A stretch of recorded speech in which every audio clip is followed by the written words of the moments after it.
I saw the power of gratitude back when I was a substitute teacher in Waco. I don't know about you, but I think substitute teachers are not paid enough. One of the worst jobs on the planet. And I learned a valuable lesson. The first group I went into was second graders, and I did something I will never do again if I ever substitute teach. I smiled. They saw that, and they saw it as weakness. And literally within moments, that second grade class was chaos. People were running after each other. 2 girls were having a pencil sword fight. Within minutes, one of the girls came up crying because a pencil was stuck in her hand. So I learned my lesson. My next class was kindergartners, and I was not gonna smile at those little people. So there I was in this little kindergarten class, and I was very strict that day. And as the day went on, I noticed one of the little boys was crying. His name was Dudley. And we were working on our D's at the time. So I walked up to Dudley, and I said, "What's wrong?" And the little boy next to him named Hector said, "Dudley doesn't know how to write his D's.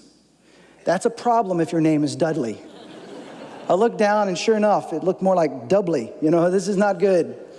So I grabbed his little hand while he held that little pencil, and if you remember kindergarten paper, the lines are like this far apart.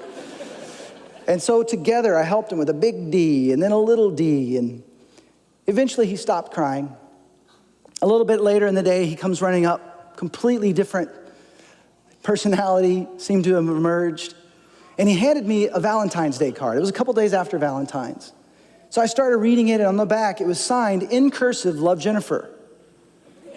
And I thought, Dudley has way worse problems than I thought, Can't write his D's, but he signs in cursive as Jennifer. But then it dawned on me. He was so grateful for helping him. He had to give me something, and the only thing he had to give was a used Valentine's Day card. I wonder if you were just to realize how much God has done for you, you would see your life. You might not feel it's worth much. It may be like a used Valentine's Day card. That's all you have to give to God. Just give him all of who you are. Trust him. Let him change you. Let others into your life to help you become that person. He's given us so much. And when we trust him, he can change us. We can become the best version of ourselves. And when we do, we experience something we long for.